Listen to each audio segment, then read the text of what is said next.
Les opérations psychologiques se produisent tout au long de nos vies. C'est une division orchestrée. Dans tous les domaines, du gouvernement à nos interactions sociales, nous produisons de l'information dans un monde factice.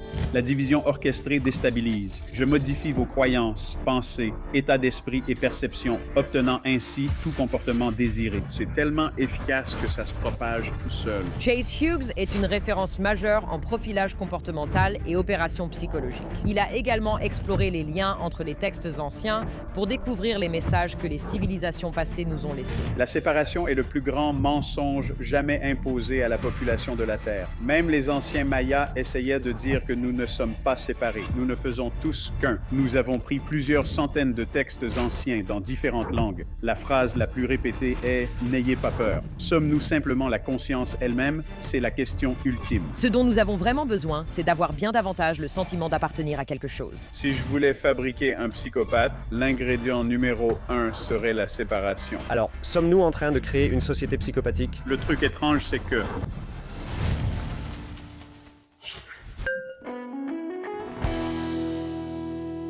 Bonjour, je suis Mayim Bialik. Et je suis Jonathan Cohen. Et bienvenue dans notre décryptage. Dans l'épisode d'aujourd'hui, nous allons lever le voile pour révéler la nature de la réalité et de la conscience. Nous allons également parler de la façon dont le gouvernement utilise des opérations psychologiques pour contrôler ce que nous pensons et ressentons, ainsi que des messages récurrents des textes anciens qui peuvent révéler comment nous sommes censés vivre. La personne qui va relier tout cela est Chase Hughes. C'est une sommité dans le domaine du profilage comportemental et de la persuasion. C'est un expert en opérations psychologiques et en renseignement. Il a également étudié en profondeur les neurosciences, ainsi que les points de connexion à travers près de 200 textes anciens pour découvrir des schémas et des messages que nous ont laissés les civilisations anciennes. De nombreux sujets à aborder. Heureux d'accueillir Chase Hughes dans l'émission. Break it down. Merci, heureux d'être ici. Salut, Jonathan. Il semble y avoir un fil conducteur dans une grande partie de ton travail, et c'est la raison pour laquelle les gens font appel à toi pour des informations et des conseils d'experts. Ça va de, tu sais, comment nous nous percevons dans nos interactions personnelles, jusqu'à la façon dont nous pouvons être perçus de manière significative dans des contextes plus larges. Mais si on prend encore plus de recul, tu sais, tu as récemment entamé une conversation avec nous tous, n'est-ce pas, qui te suivons et t'écoutons, sur la façon dont nous percevons la réalité. Et je me demande ce qui te semble le plus important comme point d'entrée, tu sais, pour que notre public puisse apprendre à te connaître un peu. Oui, donc moi, j'ai été dans l'armée pendant 20 ans et en quelque sorte, j'ai fait mes armes dans des fonctions militaires. J'ai été navigateur de navires pendant longtemps, puis j'ai été un simple combattant dans des opérations expéditionnaires pendant un certain temps. Mais pendant tout ce temps, j'étais obsédé par la psychologie, les opérations psychologiques et tout ce genre de choses. Et je n'avais absolument pas l'intention d'en faire mon métier. Mais j'étais simplement fasciné par ce qu'on peut amener une personne à penser et ce qu'on peut amener une personne à faire. Et ce n'est que peut-être il y a 2 ans que j'ai réalisé que si tu es bon dans ce métier, la seule chose dans laquelle tu es vraiment bon, c'est de créer les conditions. En réalité, je ne change pas tes croyances, pensées, état d'esprit ou identité. Je modifie simplement les conditions et la façon dont tu les perçois. Ensuite, je peux amener les gens à adopter n'importe quel comportement que je veux. Et je pense que c'est devenu courant, les opérations psychologiques sont devenues la norme plutôt qu'un grand événement.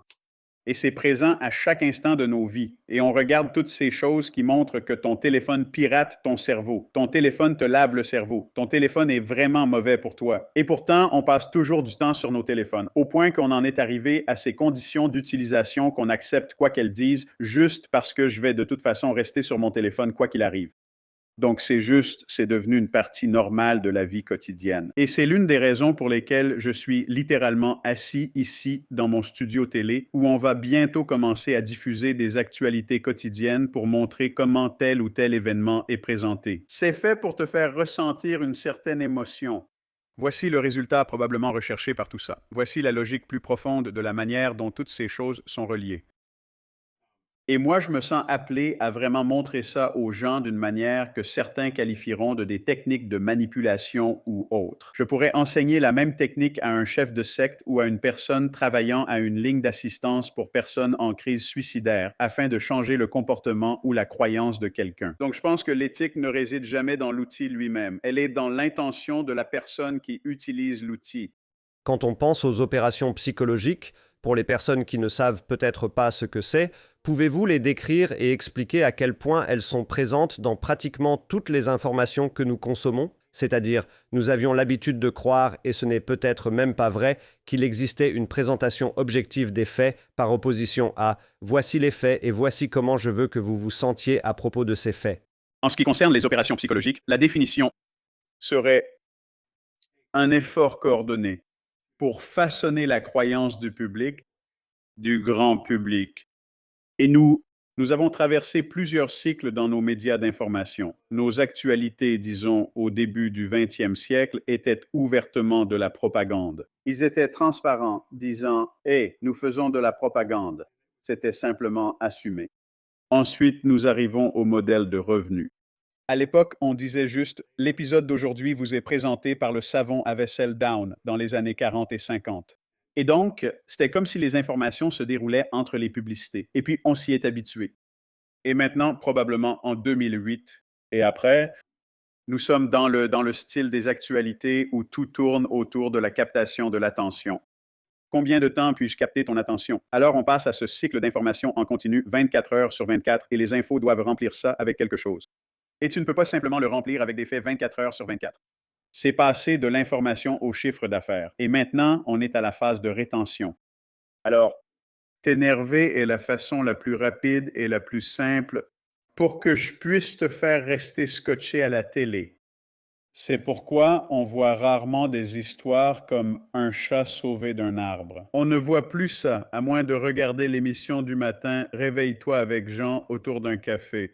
Et je pense que beaucoup de gens imaginent toutes ces silhouettes sombres autour d'une table de conférence en train de fumer des cigares et de planifier des trucs de domination mondiale.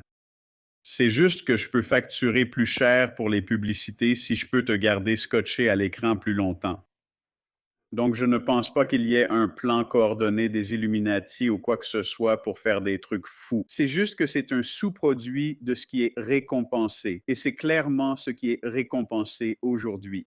Les opérations psychologiques interviennent constamment dans nos vies. Les médias ici, c'est plutôt l'un des slogans de notre chaîne de télévision, c'est qu'on n'a même pas encore lancé de vidéo, on filme encore. Un de nos slogans est « Qu'est-ce que les infos vous ont dit de ressentir aujourd'hui ?» Et c'est beaucoup ce qui se passe. On nous dit « et un méchant préfabriqué est prêt à l'emploi ». Des sentiments imposés comme « voici ce que vous devriez ressentir ». Maintenant, regardez ce méchant contre qui vous devez être en colère. Et c'est un peu ça, les informations. Donc, on subit cette opération psychologique coordonnée et le clivage gauche-droite en politique, d'après un expert, je dirais que c'est une opération psychologique en soi. Oui, je crois que cette division est créée dans notre pays. Si je suis en haut et que je vous fais vous battre entre vous, vous ne lèverez jamais les yeux ni ne regarderez vers le haut. Et je pense que c'est une division très soigneusement fabriquée qui se produit en ce moment. Dans la lutte, le héros a besoin d'un méchant. Sans le méchant, il n'y a pas d'histoire. Le héros ne peut pas juste être génial. Personne ne s'en soucie, non? Il faut l'obstacle pour attirer les gens et capter l'attention. Alors, avec cette division orchestrée, peux-tu décrire la situation pour quelqu'un qui pourrait se dire « Eh bien, ce n'est pas si grave que ça. Parlons de l'impact d'être pris dans ce niveau de division. Qu'est-ce que cela provoque et qu'est-ce que cela empêche? » Cette division orchestrée provoque surtout la déstabilisation.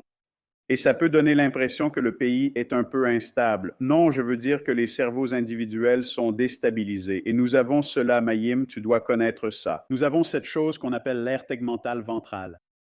Et c'est notre petit circuit de dopamine à l'intérieur de notre cerveau, notre système de récompense. Donc, on va sur les réseaux sociaux et qu'est-ce qu'on voit? Je vois toutes les personnes avec qui je suis d'accord avoir l'air intelligente. Et je vois les personnes avec qui je ne suis pas d'accord. Les médias vont me montrer les idiots les plus stupides qu'ils peuvent trouver de l'autre côté, les personnes avec qui je ne suis pas d'accord. Je m'en fiche d'être à gauche ou à droite. Je vais voir les personnes les plus idiotes possibles pour que mon cerveau se dise que ce sont tous comme ça. Ils sont fous. Ce sont des psychopathes. Cette division orchestrée, ce à quoi elle équivaut, c'est une suggestibilité massivement accrue. Une fois qu'une personne ou une population est déstabilisée, lorsque quelque chose arrive et semble très logique, le cerveau va s'y accrocher. C'est un peu comme si vous tombiez d'une falaise ou quelque chose comme ça, vos bras et vos jambes vont s'agiter dans tous les sens. Le premier objet solide que vous touchez, vous allez vous y accrocher aussi fort que possible. Même si c'est un buisson d'épines, même si c'est du fil barbelé, vous allez quand même l'attraper, vous allez l'attraper instinctivement. Donc, quand on a un individu ou une population déstabilisée et qu'une autorité claire apparaît, quelque chose de clair, logique, facile à comprendre, on s'y accroche. À cause de ce genre d'agitation, de cette confusion, donc ça augmente énormément la suggestibilité d'une population. Et je pense que c'est le but recherché, nous amener à faire ça. Et si vous réfléchissez rapidement, par exemple, à quelqu'un qui a voté différemment, et je parle à ceux qui regardent, sur les réseaux sociaux, on est conditionné à penser comme ça. Ce sont tous des idiots, des imbéciles qui ne savent pas ce qu'ils font. Mais si vous allez chez Walmart ou chez Target et que vous voyez quelqu'un qui a voté différemment de vous, je vous garantis qu'il veut environ 90% des mêmes choses que tout le monde. Ils veulent qu'on ne nuise pas à leurs enfants.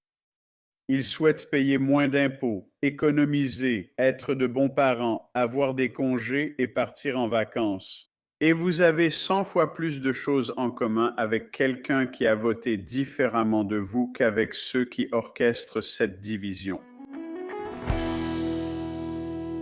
De nombreux sondages suggèrent que nous sommes en réalité bien plus similaires que ce que nos algorithmes laissent penser.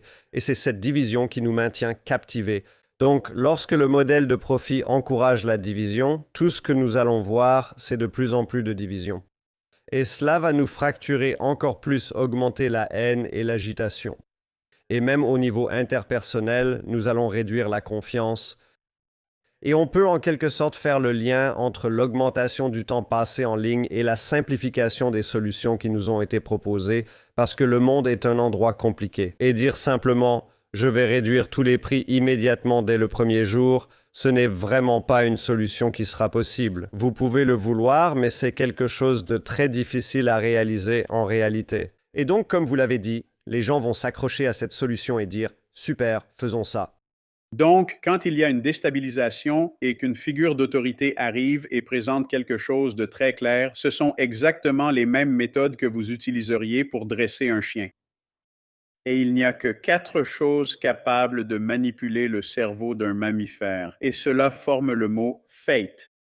Et je pense que cela détermine notre destin, et c'est focus, autorité, tribu et émotion dans cet ordre.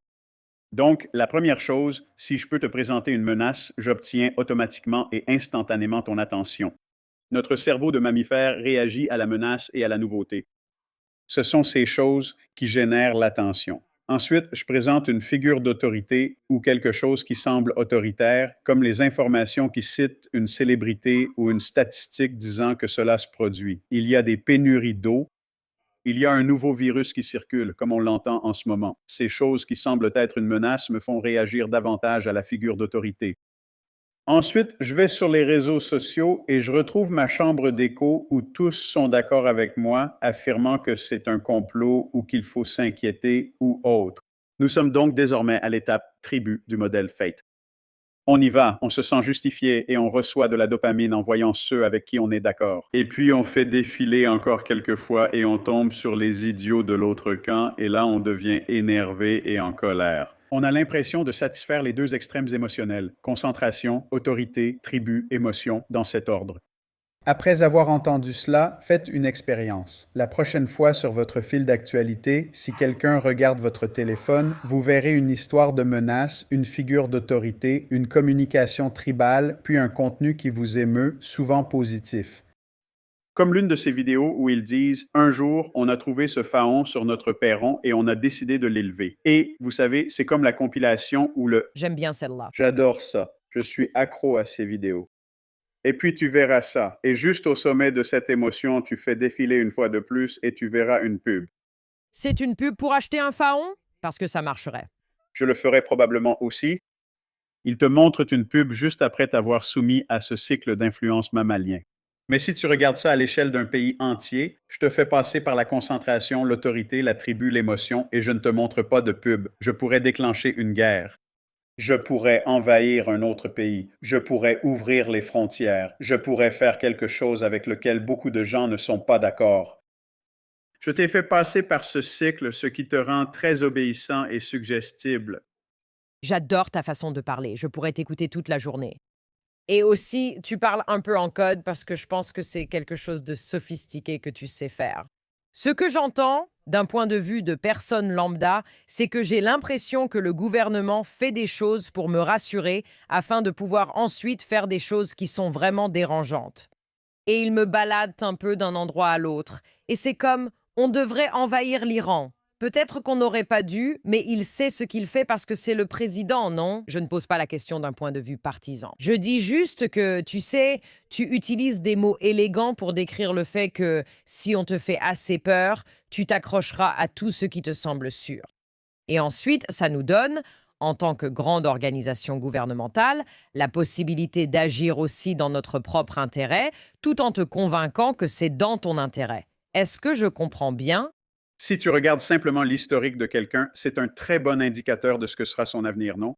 Regarde l'histoire du gouvernement. Je veux dire, depuis les années 20 jusqu'à aujourd'hui, toutes les choses qui sont déclassifiées et toutes les folies que notre gouvernement a faites au fil des années.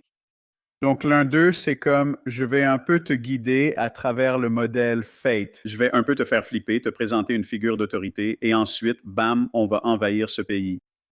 L'autre, si tu prends le COVID comme exemple, C'était un vrai bazar. c'était la plus grande opération psychologique jamais vue. Et c'était tellement flagrant. Et je pense que ça a réveillé les gens normaux, comme ma mère, qui disait non, il faut utiliser la pyramide alimentaire, ou bien la pyramide alimentaire, c'est ce qu'il faut suivre pour bien manger. Si quelque chose de grave arrivait, le gouvernement nous dirait toujours la vérité.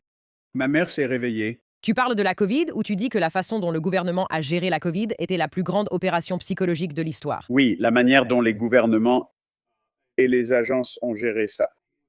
Et si tu penses à la dimension tribale du modèle Fate, puis que tu reviens en arrière et que tu regardes simplement les études, quelle est la plus grande peur des humains? C'est plus fort que la peur de la mort. C'est parler en public, mais ce n'est jamais vraiment parler en public. C'est le jugement qui va venir du fait de parler. Ce n'est pas le fait de parler lui-même.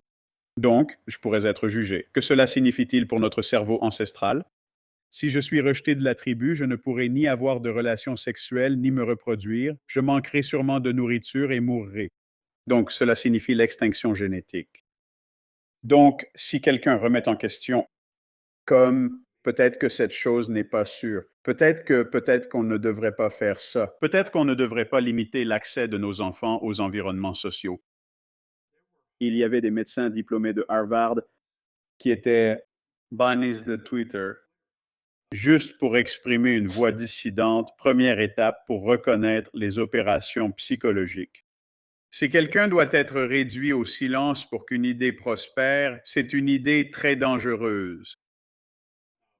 Les bonnes idées devraient pouvoir être contestées et débattues. Et le gars qui a inventé la technologie des vaccins à ARN messager a été banni d'Internet ou en quelque sorte mis à l'écart socialement. Alors, qu'est-ce que ça nous dit? Si ce médecin peut se faire virer, ridiculiser et voir sa réputation détruite, je ne prendrai jamais la parole. Je vais juste me taire. Je vais retourner dans mon coin. Donc, on le voit. C'est comme, si on pense que c'est une question de droite contre gauche, ce n'est absolument pas le cas. Absolument pas. C'est une opposition entre les élites et les non-élites. Et je ne parle pas d'élite au sens du gouvernement. Je parle des personnes qui prennent les plus grandes décisions. Et je ne pense pas que ce soit juste un ou deux types dans une pièce. Je pense que, encore une fois, ça revient à ceux qui en tirent profit. Et puis, il y a aussi comme un algorithme qu'ils ont tendance à suivre. Je ne crois pas que cette décision vienne d'un grand groupe. Et ça va dans les deux sens, des deux côtés de l'échiquier politique. Donc, si tu penses que le gouvernement lance ce petit truc, qu'il l'applique, c'est nous, le peuple. Le peuple est. Quand j'étais en CE1, je portais à l'époque ces t-shirts qui changeaient de couleur quand il faisait chaud. Oui, Oui, on les appelait hypercolores. c'est ça. Et j'en ai porté un à l'école en cours élémentaire 1 et il était rose fluo. Et on m'a appelé, à l'époque, c'était une insulte pour les personnes homosexuelles. Et cette blessure sociale m'a empêché de pouvoir refaire ça un jour. J'ai jeté tout ce qui était rose dans mon placard. Ça faisait mal et c'était embarrassant. Alors, qu'est-ce qui se passait à ce moment-là? Ce sont des enfants en cours élémentaires 1. Et quand on étudie la psychologie, on apprend un peu ça. Ce sont ce qu'on appelle des mœurs et des usages. Donc, c'est l'application publique de quelque chose sans savoir qu'on applique réellement quelque chose. Donc, ce que faisaient ces enfants, c'est que c'est la norme de ce qui est masculin et de ce qu'est un garçon. Et nous allons inconsciemment rejeter cet enfant. Moi, on se moquait de moi parce qu'il porte quelque chose qui va à l'encontre de cette norme. Mais en cours élémentaire 1, tu ne te rends même pas compte que tu es quelqu'un qui fait respecter une norme. Et 99% des adultes qui sont sur Internet ne se rendent pas compte qu'une grande partie de ce qu'ils font, c'est d'appliquer un concept culturel ou quelque chose qui leur a été inculqué pour qu'ils l'appliquent socialement. Donc, nous sommes confrontés à l'idée du rejet social. C'est une peur de survie. C'est pour ça qu'il y a autant de conformité, parce qu'on exploite cette peur. Anecdote amusante. Le rose était en fait la couleur pour les garçons jusqu'aux alentours des années 40. C'est pas vrai. Oui, c'était associé au violet, qui était la couleur de la royauté, non? Historiquement, quand tu penses à cette espèce de manteau en fourrure violet avec le col blanc et les taches noires, le rose était la couleur pour les garçons jusqu'aux années 40, ce qui montre à quel point ça a changé vite, non? Je veux dire, tu sais ça mieux que nous tous. C'est à quel point quelque chose peut aussi changer rapidement, ce qui veut dire qu'on peut introduire quelque chose et ensuite le renverser totalement en une génération. Être pris dans cette division, être pris dans la peur d'être ostracisé et essayer de s'assurer que vous ne dites pas la mauvaise chose, être rejeté, subir ce contrôle social où vous passez tellement de temps à essayer de vous intégrer. L'une des choses que cela fait, c'est que cela nous empêche d'explorer ce que cela signifie réellement d'être humain, d'avoir une expérience physique, de vivre une expérience spirituelle plus vaste. Et vous savez, jusqu'où pourrions-nous aller en termes d'intuition, de prémonition, de perception et potentiellement de nous sentir bien plus connectés aux autres?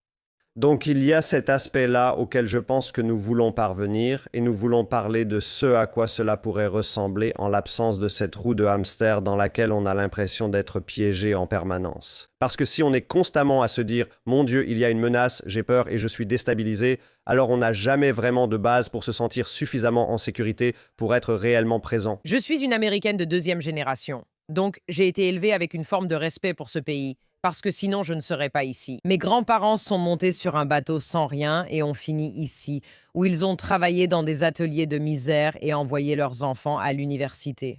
Et j'ai été élevée à littéralement réciter le serment d'allégeance chaque matin, à chanter « Tu es un grand vieux drapeau » chaque matin. J'ai été élevée dans une école publique à Los Angeles en pensant que l'Amérique m'a permis d'être ici, même si tout n'est pas parfait. Et tu sais, mon père a arrêté de voter après que JFK ait été assassiné parce qu'il s'est dit qu'ils aillent tous se faire foutre. Genre, s'ils ont tué notre gars, tu sais, on est fichus, non? J'ai quand même été élevée avec un vrai respect pour ce pays, en théorie, tu vois. Et puis tu ajoutes tout ça, et je me demande, genre, comment sommes-nous censés fonctionner, tu vois? Si tout a une intention cachée, rien n'est pur. Et je pense que je fais partie de ces personnes pour qui, quand le Covid est arrivé, ça a vraiment tout fait exploser parce que je savais que les choses n'avaient pas de sens. Je n'avais pas le droit de le dire. Quand j'ai essayé de le dire, les gens m'ont traité de républicaine. Ce qui n'est pas une insulte pour les républicains, mais ce n'est pas comme ça que j'aime qu'on m'appelle. Tu sais, je suis plutôt une progressiste très idéaliste. Rien n'avait de sens et personne ne savait quoi faire à ce sujet. Et maintenant, il s'avère que beaucoup d'entre nous n'avaient pas tort. Ce n'est pas une question partisane, mais aussi, personne ne sait vraiment ce qu'il fait dans cet endroit qu'on appelle le gouvernement, en ce qui concerne notre santé, l'information. Ils envoient littéralement des messages sur Signal, qui est une application où tu parles aux gens si tu veux. C'est comme un voyage à la Zelig. Mais qu'est-ce qui se passe? Donc je brosse juste un tableau d'ensemble, genre, mais qu'est-ce qu'une personne normale est censée faire? Quelqu'un qui pensait avant que, oui, le gouvernement c'est un peu le bazar, mais qu'on allait aider les pauvres. Mais qu'est-ce qui se passe? Voilà mon histoire. Oui. Que faire? Mais continuons à creuser. Genre, est-ce qu'il y avait un complot pour tuer JFK? Est-ce qu'il y a constamment des complots pour éliminer le prochain dirigeant? Jusqu'où faut-il creuser? Parce que je pense pas que tu puisses vraiment commencer à reconstruire ce que tu es censé faire tant que tu n'as pas vraiment vu ce qu'il y a derrière le rideau. Donc, juste en suivant ce chemin, je crois que la première étape est de réaliser que il y aura toujours ce genre d'acteurs à l'œuvre. Je ne sépare jamais la politique entre républicains et démocrates. En politique, je distingue ceux qui veulent aider de ceux qui veulent contrôler. Et c'est tout, aider ou contrôler. Es-tu un serviteur ou plutôt du genre à vouloir contrôler? Tu devrais être un serviteur si tu fais de la politique. Je crois qu'à l'époque de la Rome antique, il existait déjà des opérations psychologiques. Hey, tu sais quoi? Ce type a des ennuis. Organisons le combat contre le tigre dans le Colisée. Donc, je veux dire, ce genre de choses n'est pas nouveau. Donc, et si je voulais fabriquer un psychopathe? Numéro 1, je dois commencer par une apathie totale. Genre, aucune empathie pour les autres, n'est-ce pas? L'effet du témoin en psychologie, c'est quand beaucoup de gens sont présents lors d'un vol ou d'une agression, mais personne n'intervient à cause du nombre de témoins. Oui, c'est l'affaire Kitty Genovese dans les années 50. Une femme a littéralement été violée et tuée. Tout le monde l'a entendu et personne n'a rien fait. C'est un exemple parfait. Et si c'était juste toi et cette autre personne et que tu restais là à regarder cette personne se faire poignarder, tu serais un psychopathe. Je te traiterais de psychopathe. Pourquoi est-ce différent en groupe? Donc, ce qui se passe, à mon avis, c'est que lorsque les humains se retrouvent dans des groupes plus grands que ce que notre cerveau peut gérer, il y a une psychopathie de groupe qui se produit. Et ce n'est pas une psychopathie individuelle, c'est la psychopathie du groupe de personnes. Mais si je voulais fabriquer un psychopathe, j'aurais besoin de l'ingrédient numéro 1, la chose la plus importante pour préparer ce gâteau, c'est la séparation. La séparation. Je pense que c'est ce que les anciens Mayas voulaient dire. Nous ne sommes pas séparés, mais une seule et même chose. Nous ne sommes pas simplement connectés. Nous sommes tous comme une seule et même chose. Et même si on regarde d'un point de vue physique, si nous venons tous du Big Bang, nous sommes toujours une seule et même chose. Le concept spirituel le plus vaste et le plus ancien que nous ayons, c'est l'unité. Et vous savez, je ne dis pas ça seulement parce que nous espérons aussi vous en parler. Vous savez, invité après invité, ce sont eux qui ont vraiment déterminé la direction de ce podcast parce qu'au départ, nous avons commencé à parler de santé mentale. Et ce que nous avons fini par réaliser, c'est que l'unité, la transcendance et cette notion d'unité sont ce qui nous anime tous, peu importe comment on essaie de combler ce vide en forme de Dieu. Avec le pouvoir, le sexe, la drogue, l'alcool, le travail ou même les réseaux sociaux, n'est-ce pas? Et cela semble être une sorte de vérité universelle. Et je pense que l'un des textes les plus anciens, sinon le plus ancien, ce sont ces principes hermétiques et les 7 principes hermétiques. Et comme les tablettes d'émeraude et tout ça qui parlent tous de cela à travers les cultures et les continents. Mais la séparation est le plus grand mensonge qui ait jamais été imposé, je pense, à la population de la Terre. Et je ne parle pas d'une séparation anti-religieuse ou anti-spirituelle, je parle de la gauche contre la droite. Je veux dire, si je mets un coup de poing à ce type, ça ne me fera rien de mal. Si je lui fais une queue de poisson, je ne le reverrai jamais. Alors, tant pis. C'est ce genre de séparation dont je parle vraiment ici. La séparation qui fait que je ne souffrirai pas parce que quelqu'un d'autre souffre. Si j'accentue progressivement la séparation dès le début, je crée alors un psychopathe. Et le psychopathe étant cela.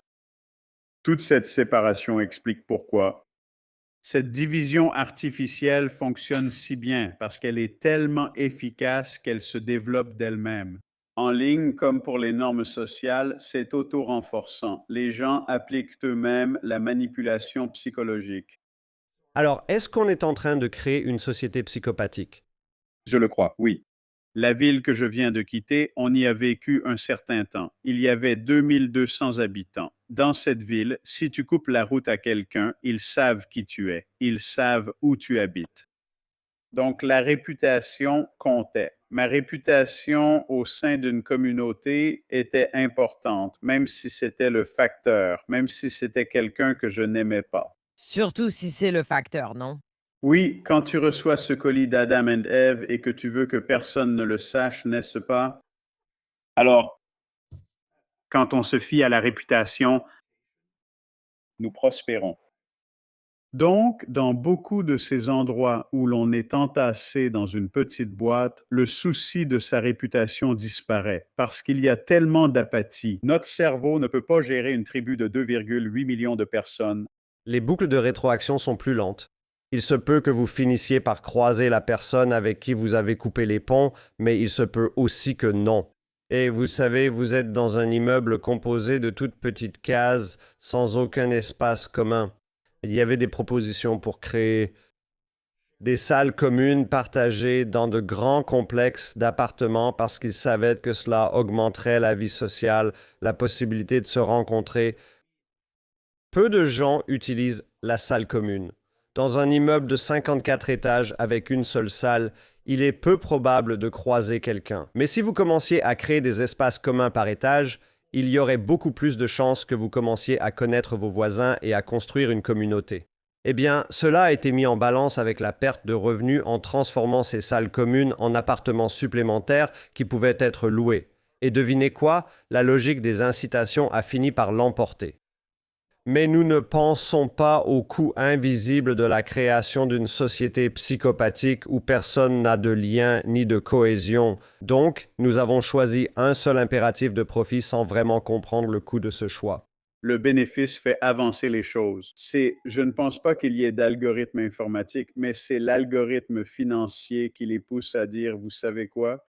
Allez-y, supprimez ce grand salon et mettons 15 appartements de plus à la place pour qu'on puisse gagner plus d'argent. C'est algorithmique. Ce n'est simplement pas algorithmique au sens numérique, c'est algorithmique au niveau humain.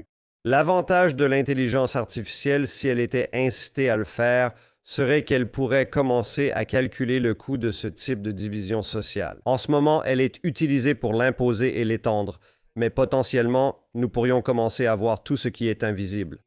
Ce n'est même pas seulement du gaspillage, mais c'est en fait la dégradation du lien social et de notre structure sociale. À mon avis, il y a peut-être des études à ce sujet dont je ne suis pas au courant. Je ne pense pas que notre cerveau soit capable de satisfaire la hiérarchie sociale de Maslow, ce petit niveau social de la pyramide de Maslow. Je doute que nous puissions répondre à ce besoin par le numérique. Je pense qu'il y a un obstacle à cela. Tu veux dire en termes de différence entre être physiquement avec les gens et interagir numériquement? C'est bien ce que tu veux dire? Oui, oui. Tu penses que c'est la raison de l'épidémie de solitude dans laquelle on se trouve en ce moment? Je suis excellente dans les conversations qui ne se passent pas devant 4 caméras, tu sais, à ce niveau-là, parce que c'est un peu comme une théorie du tout, non? Et j'essaye toujours de comprendre, genre, comment on règle ça? Comment on règle ça? Jonathan peut te le dire aussi en tant que partenaire. Je ne peux pas entendre une information sans chercher comment y remédier, tu vois? C'est-à-dire que mon cerveau commence juste à faire clic, clic, clic, tu vois? Donc, pendant qu'on parle et qu'on discute de tout, du gouvernement, tu vois, à la façon dont on a géré le Covid, tu sais, même les vaccins à ARNM, tu vois, jusqu'à la façon dont on interagit socialement. C'est ce que je continue de voir, c'est comme si c'était le problème, tu vois, que notre principal moyen de recevoir, de traiter et de générer des informations se fait dans un monde artificiel. C'est-à-dire qu'une fois que tu entres des informations et que tu t'impliques dans un espace contrôlé par la structure patriarcale capitaliste, tu vois, peu importe. Une fois que tu es dans ce monde, ce n'est pas réel. Ça veut dire que tu es dans une chambre d'écho, tu cries dans une boîte d'allumettes. Et tu bases ensuite ton développement personnel sur ce que tu vois à travers un prisme complètement faux, tu vois. Et ça détermine ensuite avec qui tu sors. Si tu sors avec quelqu'un, n'est-ce pas? Ça détermine ton travail, ta valeur. Dans quelle catégorie peux-tu te mettre pour excuser ton comportement de merde, n'est-ce pas? Je veux dire, on en a déjà parlé. Est-ce que tu es autiste ou est-ce que tu es juste un connard? Ce que je dis, tu sais, sur le ton de la plaisanterie, mais c'est un peu la réalité dans laquelle tu vis. Donc en fait, j'ai arrêté d'interagir avec ce truc, tu sais, le téléphone. C'est-à-dire que je l'utilise pour ce dont j'ai besoin, mais je ne l'utilise plus pour le plaisir. Tu vois, j'aimerais qu'il existe une théorie du tout, comme si arrêter d'utiliser son téléphone réglait tout. Mais tu as tout à fait raison sur un point. Ce qui n'a pas changé depuis des centaines de milliers d'années, voire des millions d'années d'évolution collective, c'est que les humains ne sont pas faits, à ce stade, pour interagir avec ce monde artificiel comme un moyen de créer, enfin, je ne veux pas avoir l'air d'une maman, comme une véritable connexion, une véritable capacité à traiter les choses. Et nous le voyons tous. On le voit dans notre posture voûtée et nos douleurs au cou, par exemple quand je vois des familles au restaurant, tous sur leur téléphone. Et je vois des bébés avec des ordinateurs posés dans leurs poussettes, des bébés, n'est-ce pas? Et on nous dit que ça facilite la vie des parents et que je vis ma meilleure vie, n'est-ce pas? Et si je prends juste un autre verre de vin, tout ira bien. Comme si quelque chose était cassé et que j'abandonne. Je vais aller vivre chez Chase et sa famille. Ce que les réseaux sociaux ont fait, c'est qu'ils ont apporté tellement de bonnes choses. Sans les réseaux sociaux, je ne saurais pas que des gens sont amis avec des cerfs. Exactement. Ou un type avec un guépard domestique en Floride, tu vois. C'est ce que je veux voir. Montrez-moi ça. Mais est-ce légal? Quelles complications? Et est-ce humain? C'est là que je deviens folle en voyant ça, tu vois. Ça veut dire que tout mène à une nouvelle série de problèmes quand c'est la source d'interaction, d'information et de divertissement. Je suis profileur comportemental. Et la première chose que je commence à remarquer chez les autres, c'est la façon dont ils dissimulent la honte. Ce qui est vraiment remarquable à propos de cela, c'est que nous allons sortir dans le monde et dire « Je ne vais pas leur montrer cette facette de moi, je ne vais pas faire ça, je dois agir d'une certaine manière. » Donc, j'ai ce personnage que j'endosse. Et puis, si je tombe amoureux, que je me marie et que je reste marié pendant 10 ans, on se sent quand même seul parce que je sais pertinemment qu'ils ne m'ont jamais vraiment vu. Mes amis ne m'ont jamais vu, le vrai moi. Donc, nous avons un monde où personne n'a jamais vraiment été vu. Qu'est-ce que les gens ne montrent pas? D'où vient cette honte? Et pourquoi la cachons-nous? Et est-ce que l'un d'entre nous vit vraiment une vie authentique? Ou bien tout cela fait-il partie, vous savez, d'une sorte de simulation très tordue que nous avons créée? C'est assurément une simulation tordue que nous avons créée, et un philosophe français a commenté cela il y a quelque temps. Il s'appelle Jean Baudrillard. Et il a écrit Simulacre et simulation, et il explique comment nous créons simplement des simulations jusqu'à obtenir des choses comme une princesse Disney. Quand je dis le mot princesse, les gens pensent à une princesse Disney, mais c'est une simulation d'une simulation qui n'a rien d'original à quoi se rattacher, n'est-ce pas? Donc, on continue simplement à créer des choses. Mais je pense qu'au final, on cache la honte qu'on ressent à propos de certaines choses que l'on pense que le public ne devrait pas savoir. J'ai 6 ans, j'ai 8 ans. On se moque de moi, je me fais harceler, ou n'importe quoi d'autre. Et j'apprends une petite leçon permanente, comme cette petite partie de moi ne peut être montrée à personne d'autre. Je ne peux pas être trop enthousiaste, je ne peux pas en faire trop. Je ne peux pas étreindre les gens quand j'en ai envie, ni exprimer ce que je ressens sans honte. Je ne peux pas dire que je me sens seul. Je peux acquiescer toute la journée et évoquer la pandémie de solitude, mais je ne peux pas dire que je me sens seul. Putain, quelqu'un va voir mon vrai moi. Voilà ce que je veux dire. Ce qui nous rend vulnérables socialement était normal à 5 ans. C'est pourquoi on aime les enfants. Ils sont honnêtes et authentiques. Mais il y a des gens qui sortent. Je vais à une fête avec mes amis, au travail pour une réunion et à un événement de réseautage, peu importe lequel. Je cache encore tant de choses qu'aucun d'eux ne sait, même si ce gars dit « Hey Chase, tu es un bon gars, c'est super d'apprendre à te connaître, j'aimerais passer du temps avec toi bientôt. » Je ne peux pas me sentir bien à propos de ça parce que ce n'était pas vraiment moi qui l'a rencontré. Donc, on vit dans un monde où les gens ressentent « Je n'ai jamais été vu par personne. » Même si quelqu'un m'aime, il aime juste le costume. Ils aiment le masque et la performance. Je ne peux pas me sentir bien avec ça. Je ne peux pas me sentir vraiment, vraiment bien à ce sujet et ressentir une vraie connexion parce que ce n'est pas moi dont mon partenaire est amoureux. Ce n'est pas moi qui ai serré la main de ce gars. J'ai tendance à idéaliser tout sauf l'endroit où je me trouve, tu vois, et je pense à mes parents. Tu sais, ils se sont rencontrés en 1961 quand le South Bronx était un petit coin sympa où tout le monde se connaissait, et ils sont restés ensemble 53 ans, etc. Les choses semblaient plus simples, non? Je me demande si je romantise tout ça, puis j'entends ma mère dire « Je n'avais jamais pensé que je n'étais pas obligée de changer de nom. Je ne suis pas sa propriété. Et maintenant, je n'arrive plus à retrouver aucune de mes amies sur Facebook, n'est-ce pas? » Genre, est-ce qu'elle jouait un rôle? Est-ce qu'il jouait un rôle? Jusqu'où ça remonte, tout ça? Tu vois, je suis une personne de foi. Donc, je lis des textes qui ont des milliers d'années et c'est du mythe, c'est de l'allégorie, c'est de la métaphore et c'est génial. C'est mystique. Mais est-ce que ces personnes vivaient vraiment une expérience quand on regarde les communautés autochtones? Est-ce que ces gens vivent une expérience authentique? Est-ce que le problème, c'est le capitalisme agricole et industriel? Je veux savoir si on peut revenir à cet état ou bien est-ce que ça n'existait qu'en présence de Dieu avant la création de l'univers? Je pense que ça n'a jamais été à un niveau pandémique. Donc, je pense que tu peux idéaliser le fait d'y retourner. Mais là-bas, je veux dire, il y a toujours une pression sociale pour faire respecter les normes. Ce que je veux dire, c'est qu'au lieu de, disons, tes parents dans le Bronx dans les années 60, ils traînent ensemble. Ta mère fait quelque chose de stupide devant ses amis. Elle est jugée par 4 personnes au lieu de 4 millions. C'est ça. Peut-être que tu n'as pas autant d'abonnés. Peut-être que quelqu'un n'a que 15 abonnés et que c'est juste ta famille ou quelque chose comme ça. Mais la menace. Et on voit tous ces vidéos d'une personne au hasard en ligne. Elle est filmée en train de faire quelque chose, et il y a 50 millions de vues dessus. C'est un problème d'échelle, n'est-ce pas? Donc, une partie de ce dont nous parlons concerne l'échelle. Nous parlons d'accessibilité et nous parlons d'échelle.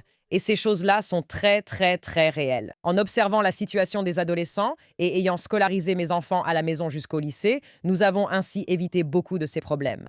Mais quand je regarde ce que c'est d'être adolescent, soit je finirais dans un hôpital psychiatrique, soit je dirais à mes parents qu'ils devraient me chaîner à cette école pour m'empêcher de m'enfuir. Je ne pourrais pas supporter la compétition, vous savez, juste les fêtes auxquelles on n'est pas invité et qu'on voit en ligne. Avec ma sensibilité, je ne survivrai pas. Je ne suis pas faite pour ça. Je vois aussi tous ces enfants, ils ne sont pas faits pour ça non plus. Vous savez, la réponse, c'est de consommer plus, non?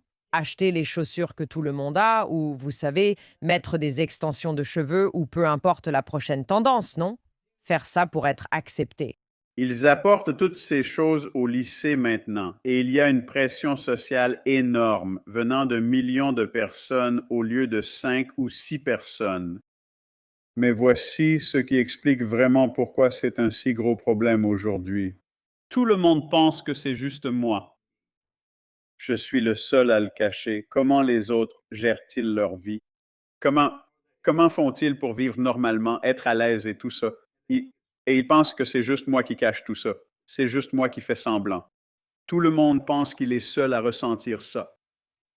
Et c'est ça, la tragédie. C'est probablement ce qu'il y a de plus important. L'épidémie de solitude est en fait une épidémie d'isolement, c'est différent, et c'est pourquoi nous connaissons cette épidémie de solitude, car je peux être dans une pièce pleine de monde, mais je me sens toujours seul, parce que je sais qu'aucun d'eux ne me connaît, le vrai moi.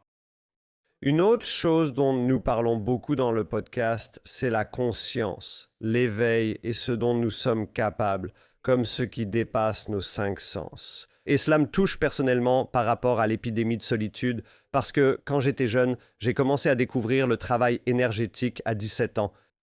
Et j'ai eu une expérience qui a complètement bouleversé ma réalité, où je me suis dit, attends une seconde, je peux percevoir l'énergie, je peux ressentir l'énergie. Et les jeunes avec qui j'allais à l'école avaient 17 ans et ne pensaient pas à la libération émotionnelle somatique ou, tu sais, est-ce qu'on peut arrêter le temps? Est-ce qu'on peut poser une intention? C'était il y a de nombreuses années et ce vocabulaire n'existait pas dans la culture à cette époque. Je cachais un peu ces exercices de hippie car je craignais de paraître fou. Quand j'en parlais, les gens me regardaient comme si j'étais bizarre. Il n'y avait vraiment aucun moyen d'interagir avec un adolescent normal. Je lisais La Voix du chaman et je me demandais, genre, est-ce qu'on peut voyager dans le monde souterrain et faire une récupération d'âme? Et j'essayais d'en parler lors d'une soirée et je suis allé à l'université et les gens ne faisaient que se bourrer la gueule. Il y avait vraiment un énorme fossé. Donc, j'ai un peu mis ça de côté et j'avais ce monde-là, puis je n'ai pas vraiment réussi à m'intégrer dans l'autre monde parce que ça ne me semblait pas réel. Qu'est-ce qui s'est ouvert pour toi personnellement en ce qui concerne la spiritualité? Évidemment, ton expérience professionnelle, ton analyse comportementale et les opérations psychologiques t'ont aidé à voir ce qui était détourné. En termes de culture, de messages, d'actualité, de comportement et de la façon dont les gens interagissaient. Mais il y a une couche plus profonde que cela. Et j'espérais que tu pourrais nous expliquer ce qui s'est révélé pour toi et ce que tu as exploré. Je vais être totalement honnête. Je suis sûre que tu l'as compris d'après ce que j'ai dit. Je ne savais pas qui tu étais. Tout le monde sait qui tu es. Mais moi, je ne savais pas. Je ne savais pas qui tu étais. En lisant ta biographie et en faisant les recherches avec Valérie, je me suis dit, je ne comprends pas qui est cette personne.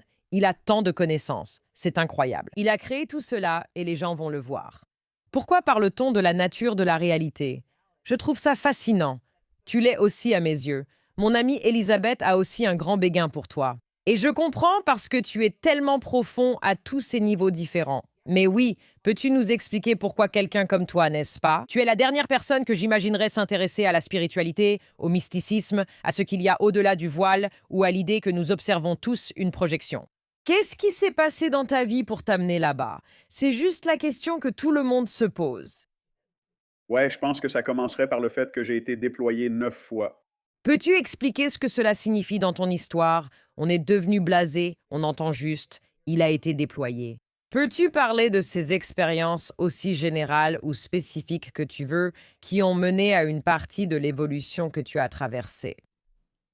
Je pense que c'est simplement le fait de voir l'immensité, le gouffre immense entre cette vie et comment là-bas ils sont à l'aise avec les tripes et le sang au quotidien. Et les choses folles sont juste la norme pour les enfants. Et puis, en revenant ici, ça a vraiment changé ma perspective. Au moment où je commençais à râler pour quelque chose, au moment même, genre dans ma tête, je me plaignais de quelque chose, je ressens comme un horrible narcissique en voyant simplement ça, une comparaison folle dans mon esprit. Et après l'armée, j'ai fait mon premier voyage psychédélique. J'étais un homme de science à l'époque. Vous savez, j'étais matérialiste, réductionniste, ce genre de point de vue. C'était un voyage guidé avec une personne qui avait pour but, en quelque sorte, de secouer à nouveau la boule à neige pour que toutes mes perceptions se redéposent autrement. Donc, lors de ce premier voyage, je me suis dit, mon Dieu, j'ai de l'empathie même pour l'herbe dehors, des choses que je ne pensais pas possibles. Et puis d'après ce que j'ai compris avec les chiffres, je suis la 41e personne au monde à avoir fait 5 heures de DMT en intraveineuse. Waouh, ce truc, c'est du lourd. Je l'ai fait car j'ai 2 maladies du cerveau, une sclérose temporale mésiale et une épilepsie du lobe temporal. Donc, je faisais tout ce que je pouvais pour générer cette substance chimique appelée BDNF et une autre appelée NGF, c'est-à-dire le facteur neurotrophique dérivé du cerveau et le facteur de croissance nerveuse, pour essayer de faire pousser du tissu autour de ces zones mortes dans mon cerveau. Terence McKenna a parlé du DMT. Nous en avons un peu parlé ici. Oui, fais-nous une brève introduction au DMT pour ceux qui ne savent pas ce que c'est. Oui, je pense que si tu parles à quelqu'un qui en a pris, je ne pense pas que tu entendras cette personne l'appeler un hallucinogène. Je pense juste qu'ils appellent ça comme ça parce que ça fait partie de cette catégorie. Ils avaient besoin d'une étiquette, ils avaient besoin d'un tiroir pour le ranger, en quelque sorte. C'est une expérience ineffable. Et la façon dont Terence McKenna l'a décrite, c'est que ce que tu ressens, c'est mourir d'étonnement. C'est incroyable. C'est l'explication la plus profonde que j'ai jamais entendue. 3 mots. Mais je suis sorti de ça. Et juste pour l'expliquer, l'expérience avec le DMT, c'est comme peut-être 10 000 fois plus réel que cette réalité. Qu'est-ce que ça veut dire? Si tu pouvais essayer de l'expliquer, ici, ça paraît réel. C'est réel. Tout est réel. Il y a de l'eau. J'ai le contrôle de mes facultés. Qu'est-ce qui pourrait être plus réel que ça? Oui, mais tout ce que tu montres pourrait aussi se produire dans un rêve. Pour que ce soit clair. Donc la DMT, c'est tellement difficile à expliquer avec des mots. C'est comme si le langage était un filet dont les mailles sont trop larges pour attraper une quelconque compréhension de tout ça. Mais c'est un peu comme si on vivait en 4K ici, dans cette réalité. 9000 cas de réalité, de définition, de clarté, et ça donne l'impression d'être chez soi. Et ça, c'est à peu près 100% des gens qui rapportent que dans ce royaume où tu vas, ça ne semble pas du tout hallucinogène quand tu te téléportes dans ce truc-là. Et la façon dont j'ai expliqué ça à l'un de mes amis récemment, il a dit « Ouais, c'est comme les champignons ». J'ai répondu « Non, pas du tout ». J'ai dit « Les champignons, c'est comme si tu étais guidé par cette chamane douce, généralement une femme. Et là, c'est comme si tu te promenais dans les bois, que tu trouvais un vaisseau spatial extraterrestre, que tu sortais la puce principale de l'ordinateur extraterrestre et que tu la fumais. Tu fumes une puce électronique extraterrestre. C'est à peu près ça. » C'est la meilleure explication que j'ai entendue. Quand tu avais la perfusion, tu étais dans cet état pendant des heures parce que j'ai entendu dire que normalement c'est un produit à action très courte. Alors, comment es-tu entré dans cet état? Est-ce que tu y es arrivé progressivement ou est-ce que ça t'a frappé d'un coup soudainement? Raconte-nous un peu ce processus. C'est assez immédiat. Donc, tu as une perfusion intraveineuse. Et ils ont cette machine qui est en gros une machine d'administration d'anesthésie avec une énorme seringue dessus. Et ce truc qui pousse le piston à un certain débit de millilitres par heure. Donc, tu peux en quelque sorte leur dire l'altitude à laquelle tu veux aller. Tu peux augmenter ton altitude, tu peux la baisser, mais tu es là-dedans pendant 5 heures. Et si tu as besoin d'aller aux toilettes ou quelque chose comme ça, ils peuvent juste arrêter. Wonk. Et 3 minutes plus tard, la DMT a disparu. En sortant de cette expérience, parce qu'on se sent chez soi, c'est tellement incroyablement familier que sortir de cette expérience. Je pleurais en position fétale pendant qu'ils abaissaient ce truc parce que je ne voulais vraiment pas revenir. Et j'ai tout ça enregistré en vidéo. J'ai demandé si j'étais mort 39 fois pendant cette expérience. Ils me disaient « Non, tout va bien », mais moi je m'en fichais, ça ne me faisait rien. Ça n'avait aucune importance. Mais en revenant, on aurait dit « Il n'y a aucun moyen de revenir ici sans développer un certain degré de narcissisme au point de devenir un peu plus centré sur soi-même. » Et pour moi, c'était juste déprimant et étrange. La pire partie de mon voyage, c'était d'en revenir. Là-haut, tu te dis « Mon Dieu, c'est comme la réalité de base. » Je ne sais pas. C'est un peu comme ça que je l'ai décrite. Peut-être, mais plus de 1000 neuroscientifiques travaillent actuellement sur la recherche sur la DMT. Pas un seul d'entre eux ne pense que c'est une hallucination, pas un seul, ce qui est déjà assez remarquable en soi. Mais en revenant, c'est comme si je ne pouvais pas vraiment être pleinement dans cette réalité, quelle qu'elle soit. Je n'aime pas employer des mots un peu hippies pour le décrire, mais je crois que c'est juste... c'est comme si tu respirais et nageais dans l'amour là-haut. Tu vois, comme l'amour le plus incroyable et sans aucun jugement, comme si c'était le langage universel. Et tu reviens et tu te dis, mec, si je vis comme ça ici, je vais vite me faire blesser. Ça va arriver rapidement. Comme si quelque chose allait arriver parce que je ne m'inquiète pas de mettre ma ceinture ni des autres choses dont je m'occuperais normalement. Mais c'était la chose la plus déprimante. Mais en sortant de ce voyage, c'était comme s'il y avait quelque chose qui dépasse tellement notre compréhension. Et je pense que c'est incroyable que nous ayons des scientifiques avec des niveaux de certitude incroyables à propos de tout. Et j'ai peut-être fait 6 ans d'études en neurosciences. Et si vous étudiez les neurosciences, toutes les 5 minutes, je ne sais pas, votre professeur va dire « d'après ce que nous savons ou d'après ce que nous avons compris jusqu'à présent, parce que nous savons si peu de choses sur le cerveau ». Et je pense qu'il nous faut beaucoup plus de scientifiques dans ce domaine, parce qu'il y a un gars qui s'appelle Ignaz Semmelweis. Vous en avez déjà entendu parler? Il a inventé le fait de se laver les mains. C'est ça. Voilà pourquoi. Et c'était un chirurgien qui disait: « Eh les gars, vous savez, vous voyez tout ce caca, ce sang et tout ça sur nos mains. Et si on se lavait les mains avant de les plonger dans le corps d'un autre être humain? » Ils étaient tellement en colère contre lui qu'il a perdu son droit d'exercer la médecine et il a été interné de force dans un hôpital psychiatrique pour le reste de sa vie. Il existe des études vraiment, vraiment fascinantes sur la DMT parce que oui, c'est l'une de ces substances qui, tu sais, ont des sources endogènes.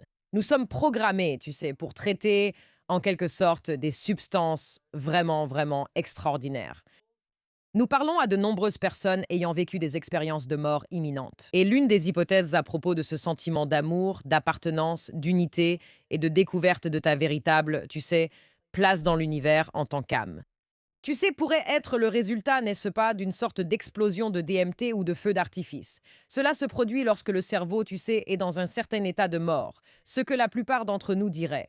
Mais je veux être clair sur le fait que ce n'est pas une drogue récréative que, généralement, tu sais, les gens prennent pour se sentir bien. Et parce que ce que tu décris est un état très spécifique, mais je pense qu'il y a beaucoup de contexte autour de ça, dont tu as évidemment parlé. Mais je pense qu'une des choses, tu sais, sur lesquelles nous devons aussi apporter un cadre, c'est que, tu sais, la sérotonine est un messager très puissant, n'est-ce pas? Et donc, je pense que ce qui est intéressant et important, c'est de pouvoir séparer une partie de ces signaux physiologiques de la signification que nous en tirons. Et je pense que c'est un peu là que, tu sais, les choses deviennent concrètes ici. Tu sais, on en a plaisanté en passant, mais il y a certaines images que les personnes qui vivent cela, la DMT voient. Il y a certaines choses qui ne semblent pas dépendre de l'expérience individuelle ou de l'histoire traumatique de la personne. Il semble que, et je vais juste essayer de, vous savez, simplifier ça autant que possible. L'idée, c'est que, et si une réalité existait, qui existe au-delà de celle-ci, à laquelle on peut accéder de différentes manières, et que ce qui est révélé est quelque chose qui a toujours été là, c'est-à-dire que c'est déjà ici. On porte notre casque de réalité virtuelle sans même s'en rendre compte, n'est-ce pas? Tout le monde serait fasciné s'il y avait des images particulières ou des choses que tu as vues. Je me demande aussi si tu peux exprimer ce que tu as ressenti.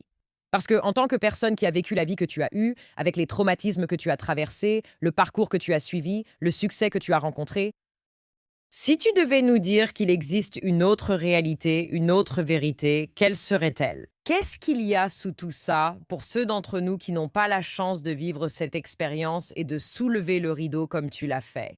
La première fois que j'ai essayé le DMT, je me suis dit: « Tu sais quoi? De façon un peu narcissique, je voulais connaître les secrets de l'univers. » Et tu te retrouves un peu dans une autre dimension. Ils te disent: « D'accord, connard, voilà. » Et ils te donnent tout, puis tu reviens sans rien. Tu te dis: « Mon Dieu, j'ai tout vu. » Et ensuite, tes amis te disent: « Raconte-moi. » Et toi, tu réponds: « Je ne sais pas. Je ne me souviens de rien. » Donc, c'est vraiment étrange.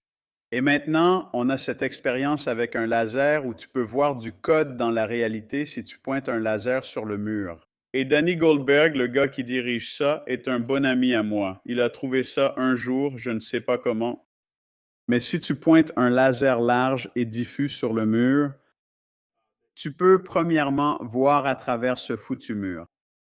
Et deuxièmement, il y a comme du code rappelant des caractères japonais extraterrestres sur le mur totalement statique. C'est-à-dire, l'expérience consiste à projeter cette lumière laser sur un mur. Et la question est, lorsque l'on est sous l'influence du DMT, peut-on trouver quelque chose de reproductible, n'est-ce pas? Des témoignages sur ce que les personnes sous DMT voient lorsqu'elles regardent ce laser sur un mur?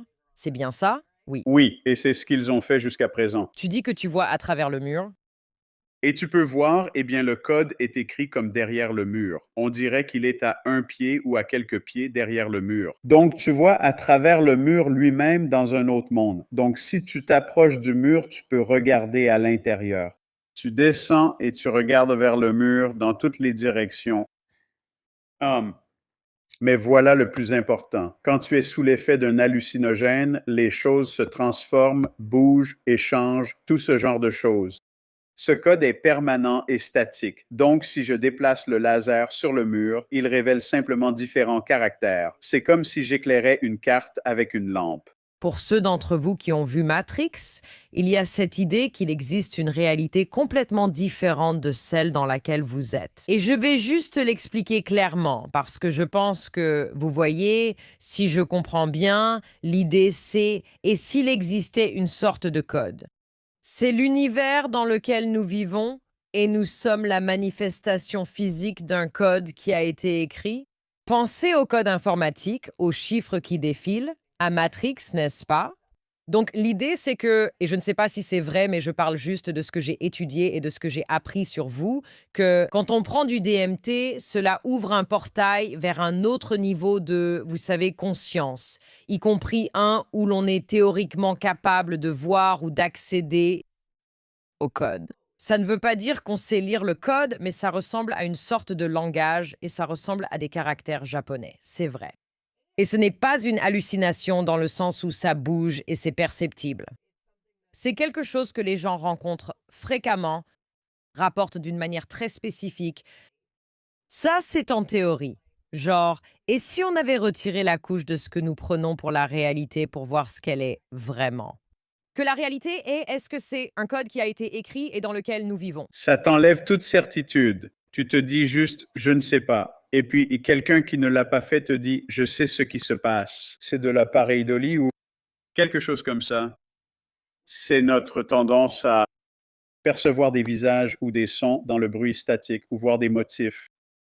Mais ils ont aligné 14 personnes, je crois peut-être plus, et ils dessinent un cercle sur le mur avec un marqueur et ils voient tous les mêmes symboles identiques. Donc, ce qui est étrange, c'est que lorsque vous levez votre bras devant le laser, et je dois avouer que je n'ai aucune idée de ce que c'est tout simplement fascinant. Le code change en un autre type de code quand il passe, par exemple, sur votre bras ou un tissu quelconque. Donc, on ne sait pas ce que c'est. Je ne sais pas ce que c'est, mais il y a bel et bien un code, et je pense que 100% des gens le voient. C'est difficile de ne pas y voir un certain sens quand tu reviens d'un truc pareil. Tu sais, même en se basant sur nos films de science-fiction, tu n'as pas un peu tendance à penser qu'il y a juste ce code qui est la trame de la réalité. C'est comme, comment tu fais? Comment tu t'empêches de donner un sens ou quel sens tu aurais pu donner même si tu n'en es pas sûr? Chaque fois que je commence à pencher dans une direction, je me dis « quel idiot ». Genre, vraiment, je suis un imbécile. Je suis juste un tout petit singe sans poils qui essaie de comprendre cette réalité. Mais je pense qu'il y a quelque chose à propos de ce que nous voyons pourrait être notre cerveau qui projette le substrat de la conscience de ce qu'est la conscience. Peut-être que je ne pense pas que ce soit un élément du mur, mais plutôt de la façon dont nous projetons quelque chose sur une conscience. Peut-être que le code, c'est la façon dont notre cerveau, dont la conscience projette tout ça. Je ne sais pas.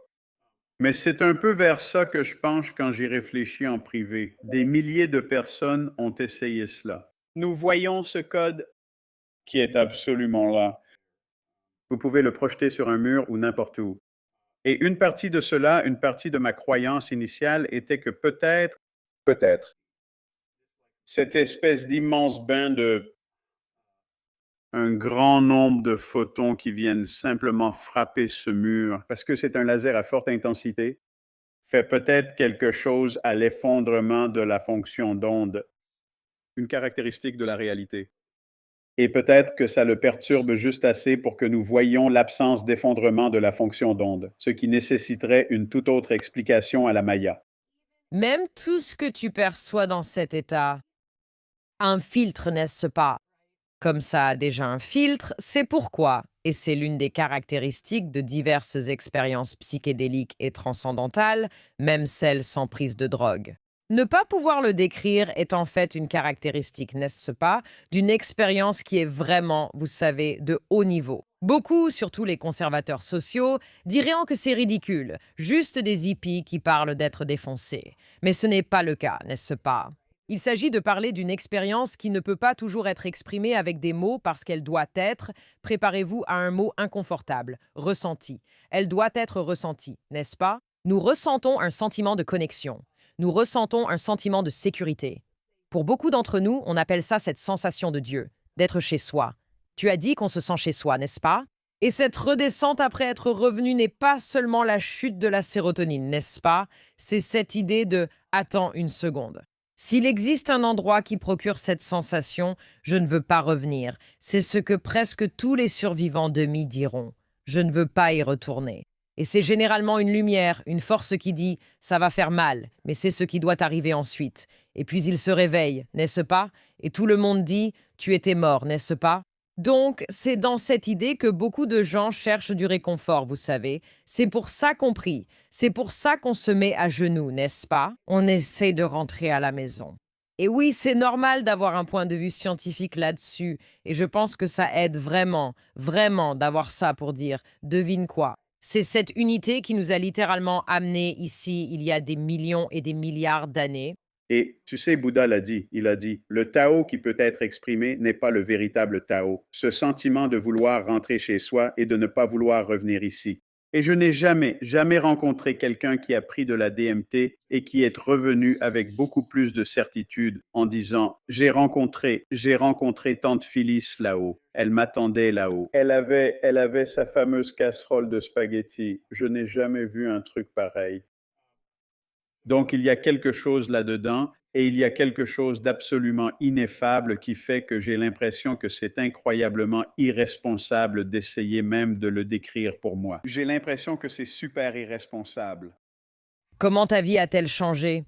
J'imagine que tu te promènes dans le monde, tu sais, avec cette expérience, mais tu es marié, tu as des enfants. Comment est ton interaction avec les autres après avoir vécu quelque chose comme ça? Et qu'est-ce que tu ressens dans ton cerveau?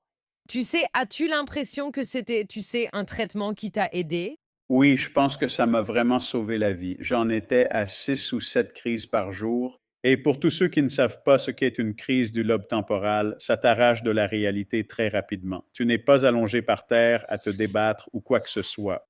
C'est juste que, en gros, ton corps s'éteint et tu restes là, assis à baver pendant 1 ou 2 minutes. Énormément d'amnésie, perte de contrôle moteur. Et depuis que j'ai pris ce DMT, hier c'était le 180e jour de absolument sans crise, aucune déficience cognitive, rien du tout. Et quand je suis revenu, la façon dont je vois les autres personnes, c'est que chaque fois que je regarde quelqu'un d'autre, j'ai juste l'impression que c'est nous tous, on ne fait qu'un. Enseigner la morale à quelqu'un est inutile si tu as l'état d'esprit de te dire « c'est moi, cette autre personne, c'est moi ». Ce n'est pas seulement que je peux me voir en eux, mais c'est comme si ça nous faisait du mal à nous. Le mot « nous » n'était jamais dans ma tête avant cette expérience. Et je reviens, et c'est comme ça que je vois tout le monde maintenant, à travers ce prisme du « nous ». Tu as aussi décrit qu'il y a des gens qui essaient d'y passer trop de temps et qui se retrouvent exclus. Les administrateurs te bannissent. Ouais. Tu peux expliquer ça? C'est un peu incroyable. Ce sont les petits hommes verts? C'est là qu'ils entrent en jeu? Probablement le bouffon, l'archétype du Joker, parce qu'on a tous, enfin, il n'y a qu'environ 14 archétypes différents. Et chaque être humain, depuis 4500 ans, a vu exactement les mêmes archétypes, les mêmes êtres ou quoi qu'ils soient.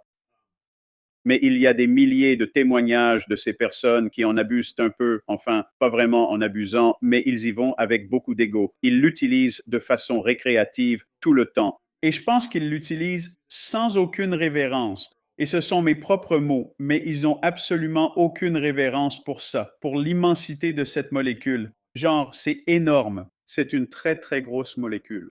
Mais il y a des milliers de témoignages où, en gros, ils arrivent à cet endroit et quelqu'un, peut-être comme à l'entrée d'une boîte de nuit où on fait coulisser la petite fenêtre, leur dit « Hé, tu sais quoi? Tu n'as plus le droit de revenir ici. » Au moment où cela arrive, tu peux le lire dans des milliers de descriptions. Leur voyage, cette petite expérience au DMT, s'arrête instantanément.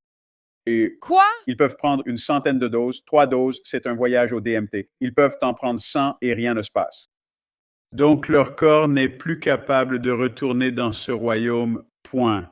C'est fascinant car, en tant que scientifique, j'ai l'impression de pouvoir comprendre cela, non? Et peut-être que le mécanisme échappe au réductionnisme, 100%? matérialisme.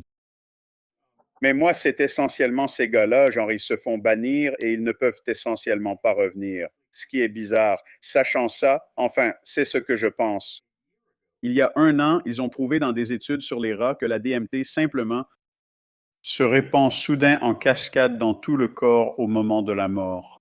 ce qui a amené certaines personnes à croire que c'est peut-être la molécule de transport qui vous envoie là-haut pour aller retrouver Tante Phyllis et sa casserole de spaghettis. Existe-t-il de la lucidité au moment de la mort? Je crois que c'est une partie de la question, non? On entend parler de personnes atteintes de démence qui, souvent, retrouvent une certaine lucidité juste avant de mourir, n'est-ce pas? C'est-à-dire qu'ils ne parlent plus, ils sont catatoniques, comme dans cet état-là ou autre, tu vois? Et tout à coup, ils disent: au fait, voici la recette de ce gratin que tu aimes tant. Donc, la question est aussi un peu chimique, non? Qu'est-ce qui se passe? Et pourquoi le cerveau veut-il sortir ça, n'est-ce pas? Qu'est-ce que c'est? Pourquoi est-ce qu'il fait ça? Est-ce pour apaiser la douleur de la mort? Si quelqu'un est inconscient, le cerveau le fait-il quand même? Si je devais essayer d'anthropomorphiser la DMT, c'est un révélateur de vérité. Ouais, n'est-ce pas? Genre, elle voit, Oui. c'est l'œil de Sauron, n'est-ce pas? Comme si il voit ta véritable intention. Il peut, je veux dire, c'est littéralement la meilleure conversation de science-fiction que tu puisses avoir, non? Il y a quelque chose qui te voit. Il sait que tu ne peux pas faire semblant, tu ne peux pas tricher. Ce qui est fascinant parce que Chase Hughes est une experte dans l'art de déceler les gens qui font semblant, n'est-ce pas? Et ce qu'on essaie de projeter et les choses qu'on essaie de cacher. Et c'est comme ce produit chimique qui dit: devine quoi? Tu ne peux pas te cacher de moi, n'est-ce pas? C'est très vrai, et je pense que l'anthropomorphiser est peut-être ce dont nous avons besoin. Je crois que tout le monde qui l'a déjà essayé le ressent comme ça. On sent que c'est vraiment très conscient. Comme s'il y avait quelque chose en lui. Et puis la question ultime que nous n'avons pas besoin de débattre ici, je veux juste implanter ce virus mental dans votre esprit avant de continuer. La DMT est-elle consciente ou est-ce la conscience elle-même? Parce que, comme on commence à le prouver avec tout ça, comme avec Roger Penrose et toutes ces nouvelles théories de la conscience, la question est de savoir, sommes-nous des utilisateurs de la conscience ou des créateurs? Et c'est ça la question ultime. Ou, au final, sommes-nous simplement la conscience elle-même? Où te situes-tu sur ce spectre si tu devais en choisir un? Je dirais que nous, tout cela, c'est de la conscience. Donc, si tu prends ce qui se passe dans un rêve, si tu penses à ton rêve, tu dois fabriquer de faux globes oculaires dans ton rêve pour voir avec pourquoi. Et tu vois la lumière se refléter sur des choses dans ton rêve alors qu'il n'y a aucun photon présent. Et tu peux aller tester tout ce dont tu parlais, Mayim, pour prouver que quelque chose est réel. Tu peux faire tout ça dans un rêve. Tout ce que tu ferais sur Terre pour prouver qu'une chose est réelle, tu pourrais aussi le faire en rêve. Alors, laisse-moi t'emmener dans une expérience de pensée de 60 secondes. Imaginons un distributeur de boules de gomme dans ton rêve. Disons que ce distributeur de boules de gomme est à environ 4 mètres de toi, et d'une manière ou d'une autre, j'apparais rapidement dans ton rêve. Et je te demande, Mayim, à quelle distance dirais-tu que le distributeur de boules de gomme se trouve? Tu vas dire c'est à 10, 15 pieds, quelque chose comme ça.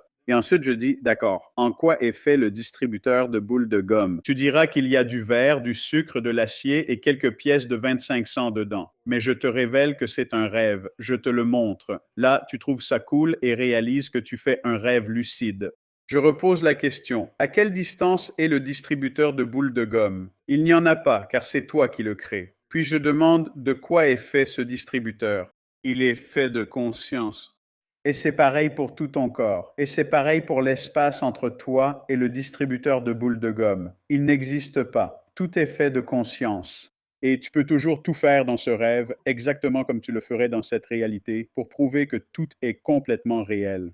J'adore cet exemple. Et aussi, tu sais, la nature de cet exemple est un piège linguistique et sémantique. Parce que, en fait, tu me demandes essentiellement de mettre des mots sur un concept dont je sais qu'il relève d'une dimension distincte.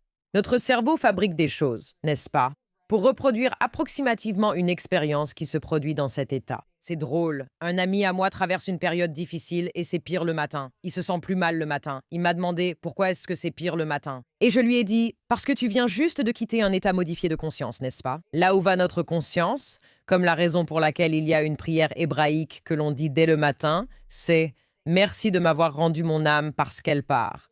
Elle va quelque part la nuit, n'est-ce pas? Elle erre quelque part. Tout sort de cet état le matin, tu sais.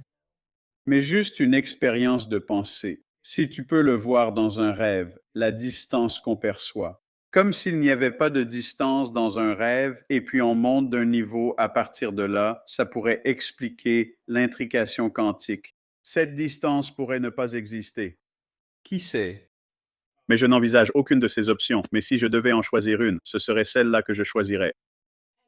Et aussi, puisque vous êtes neuroscientifique, pour ainsi dire, les recherches sur les EMI et la DMT sont fascinantes. Ils font une analyse quantitative et qualitative, je pense, pour voir comment cela se recoupe, comme un diagramme de veine. Il y a aussi une étude de cas incroyable d'une personne qui a vécu une EMI et qui a également fait l'expérience de la DMT. Donc lui, ce sont des articles cliniques publiés dans des revues scientifiques reconnues. Il existe aussi des recherches remarquables pour ceux qui souhaitent comprendre la modélisation de la DMT et certains liens avec les expériences de mort imminente. C'est vraiment fascinant. Chase, l'autre chose que tu as faite et qui s'accorde très bien avec ton exploration de la conscience et de la DMT, c'est que tu as passé énormément de temps à explorer des textes anciens. Donne-nous une idée des enseignements tirés de la tentative de cartographier ce que révèlent ces textes anciens, écrits à des milliers d'années d'intervalle, souvent sans aucun moyen d'interagir. Y a-t-il des similitudes?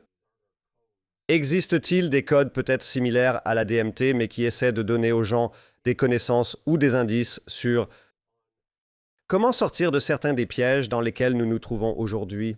La première chose, c'est que je pense que nous avons pris, je ne sais pas, plusieurs centaines de ces textes anciens dans différentes langues. Donc, on a tout mis dans une IA. Et ma première question a été, quelle est la phrase la plus répétée dans tous les textes anciens? Popol Vuh Maya. Les textes égyptiens, les Yoga Sutras, les textes védiques, la Bhagavad Gita, les Upanishads qui sont très importantes, très influentes. La phrase la plus répétée dans tous les textes anciens est « N'aie pas peur ». Peux-tu en dire plus? N'aie pas peur. Est-ce toujours pour la même raison? Je sais que dans ma tradition, c'est « N'aie pas peur parce que Dieu est avec toi », ce qui signifie que tu n'es jamais seul. Adonai Liv Elohim Ra. Que disent vraiment les textes sacrés sur la peur, au-delà de l'idée de ne pas avoir peur? Oui, dans la Bible chrétienne, et je pense aussi dans la Bible juive, dans la Torah, et même dans cet ancien texte chrétien, qui était en fait un livre hébreu appelé la Septante. Même dans la Septante, « N'aie pas peur » est écrit plus de 300 fois, et ce n'est pas toujours « car je suis avec toi ». Et dans la Bible du roi Jacques, il est écrit « N'aie pas peur » 365 fois. Mais je pense que ce que ça veut dire, et on va entrer un peu dans le domaine d'Alan Watts ici, mais je pense que ce que ça veut vraiment dire, c'est que tu as peur de rien. Tu as peur de quelque chose qui n'a aucun sens. Et ce n'est pas si grave que ça. Il y a des choses qui se passent et après que ton petit corps animal super important soit mort, ta conscience sera toujours là. Quelque chose comme ça, la conscience va être éternelle. Mais le truc le plus cool, c'est qu'on l'a refait une autre fois et ça, ce n'est pas dans cette vidéo YouTube que j'ai faite sur les textes anciens.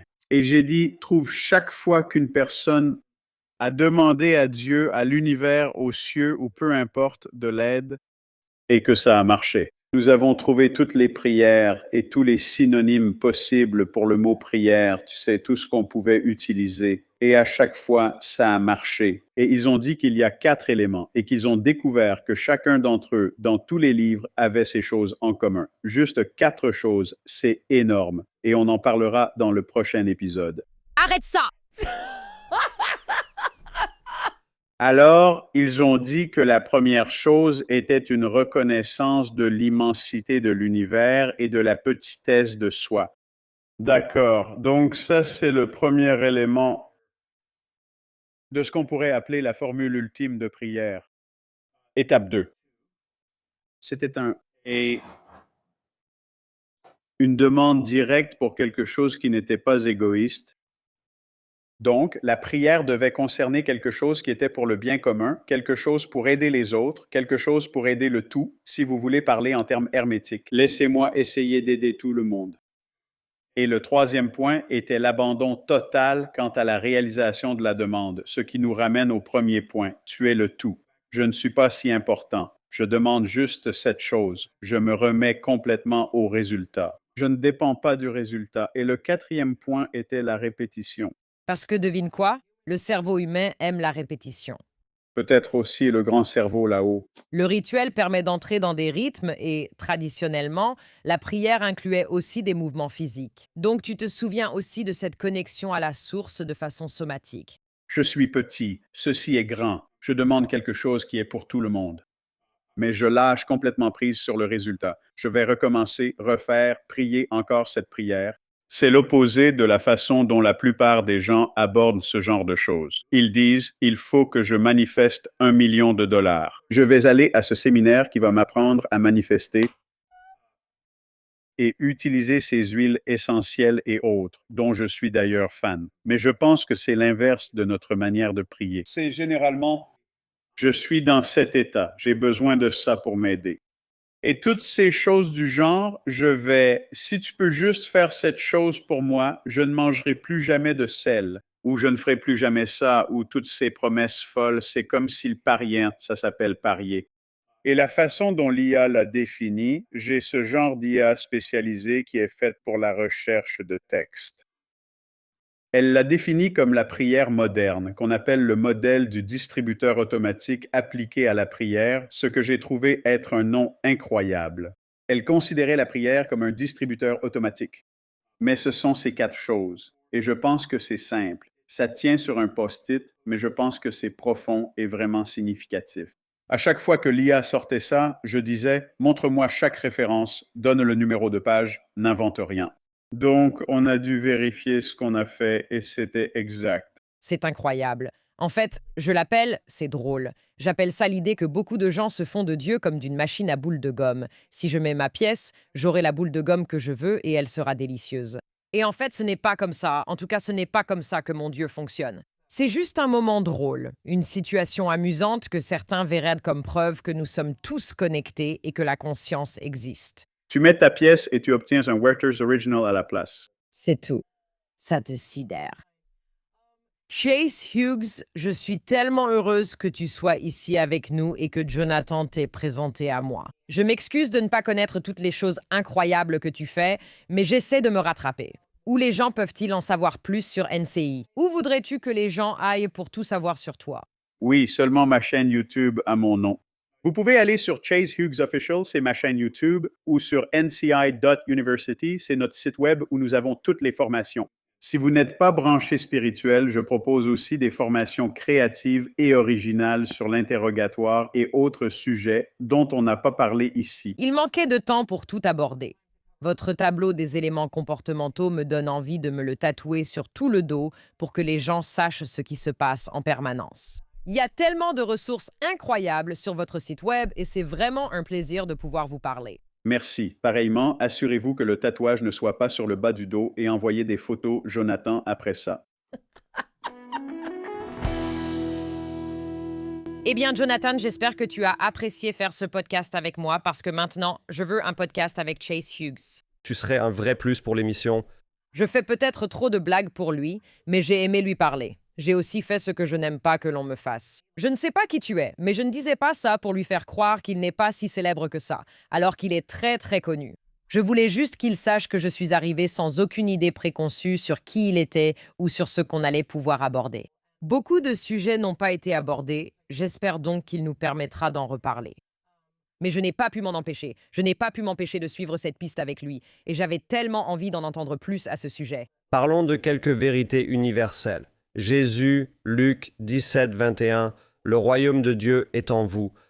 Rumi d'une autre époque, tu n'es pas une goutte dans l'océan, tu es tout l'océan dans une goutte. Kabbale, la création est une seule émanation, divisée seulement en apparence. C'est plutôt bien. Ça fait un moment que tu ne m'as pas récité de versets bibliques. C'est une nouvelle rubrique à la fin des épisodes, reste pour les citations bibliques. Physique quantique, tout est un seul champ, fragmenté seulement par la perception. Je pense qu'il nous faut une roue. Si je devais demander à l'univers un cadeau, j'aimerais une roue de toutes les religions qui existent ou ont existé. Et je vais la faire tourner. Et là où elle s'arrêtera, Jonathan, tu vas nous donner une citation inspirante. Cette idée, je pense que beaucoup d'entre nous, surtout ceux d'entre nous qui vivent dans le monde moderne, qui croient en la science, qui aiment les chiffres et, vous savez, les mots et toutes les choses que nous avons, beaucoup d'entre nous, je dirais la plupart d'entre nous, pensent que les personnes qui vivaient il y a des milliers d'années n'avaient pas les connaissances que nous avons. Ils n'avaient pas les informations que nous avons. Et si elles savaient les choses que nous savons, elles pourraient expliquer les tremblements de terre et pourquoi les choses arrivent. Et vous savez, c'est mignon. C'est ça l'est. C'est un peu condescendant, non? Dire que toutes ces cultures autochtones, n'est-ce pas, elles ne comprenaient tout simplement pas les choses que nous comprenons. Et c'est très mignon de lire les mythes de, vous savez, la Grèce antique et toutes ces choses, mais ce n'est pas vraiment réel. Et ce que ces textes disent, c'est que peu importe ce que vous développez en milliers d'années qui vous fait croire que vous êtes aux commandes, en réalité, vous ne l'êtes pas. Parce qu'il y a quelque chose de bien plus grand, et ce n'est pas juste un espoir de ma part. Des personnes qui ont vécu sans les distractions que nous appelons la modernité, inévitablement, étaient bien plus en harmonie avec la nature, avec les saisons, et avec un sentiment, je ne sais pas, d'autonomie quant à leur identité spirituelle et leur connexion à l'univers. Comment pourrait-on ne pas l'être? Elles avaient le temps de cueillir des baies et faire des paniers, non? Elles avaient beaucoup de temps pour chasser et survivre, mais il y avait aussi des cercles sociaux où, généralement, tu sais, les femmes et les enfants passèrent du temps ensemble, et ce gars qui ne voyait pas bien parce qu'il était myope et qu'il ne le savait tout simplement pas. Mais c'est un peu comme ça que, tu sais, nous étions organisés, pour être en contact avec la Terre et tout ce qu'elle nous apporte. Et, tu sais, je pense à des personnes comme David Sinclair et à tous ces gens incroyables, ces experts en longévité et tout ça. Et quand tu penses à ce dont nous avons vraiment besoin, c'est beaucoup plus ce dont parle Chase Hughes, ce à quoi il a pu se connecter, n'est-ce pas? Avoir l'impression de faire partie de quelque chose, être aimé. Nous avions beaucoup plus de temps et d'interdépendance avec les personnes autour de nous. Tu avais besoin que tout le monde travaille ensemble pour survivre. Et donc, les liens étaient forts. La partie la plus effrayante entendue aujourd'hui est la fracture de la société qui fait croire à certains qu'ils n'ont pas besoin des autres. Ou alors, ils ne se soucient pas de l'impact qu'ils ont. Tu sais, j'ai pensé à la personne qui conduit. Tu sais, de façon imprudente. Je veux dire, rien que durant ma vie. Tu sais, si quelqu'un, disons, veut te couper la route, avant c'était bizarre. Et il y avait un peu de honte. On voyait qu'ils essayaient un peu de se faufiler. Aujourd'hui, à Los Angeles, les gens semblent beaucoup aimer te couper la route, se moquer et te faire un doigt d'honneur. C'est le genre de choses qui arrivent à Los Angeles. J'ai raison, non? Les gens dans la salle qui vivent à Los Angeles, c'est comme s'il y avait une sorte d'humiliation perverse et théâtrale, et je blâme la culture jackass pour ça. Eh bien, je pense qu'il y a une sorte de moquerie théâtrale. On rit des gens blessés ou en difficulté. Nous avons tellement glorifié la violence qu'elle en devient comique. Et vous savez, je disais souvent, quand je regardais ces films violents, je me disais, si quelqu'un se fait frapper autant de fois à la tête, il a en fait des lésions cérébrales permanentes et il ne peut pas simplement se relever, prendre son arme et attaquer à nouveau. Tu es vraiment drôle. J'ai vu ces films avec toi, tu ne laisses personne en profiter. D'accord. Encore une citation. Tu dois dire de qui elle vient. À moins qu'un homme ne meure à soi-même, il ne peut pas vivre. Je veux dire, comme l'a dit Braveheart, chaque homme meurt, mais tous ne vivent pas vraiment. J'imagine Mel Gibson. Braveheart. Non, c'est Jésus, mais tu n'étais pas loin. Le cœur le plus courageux de tous, diront certains. Pour plus de citations comme celle-ci, nous les mettrons sur Substack. Retrouvez-nous sur Substack, Mayim Bialik's Breakdown. De notre décryptage à la crise que nous espérons que vous n'aurez jamais. On se retrouve la prochaine fois.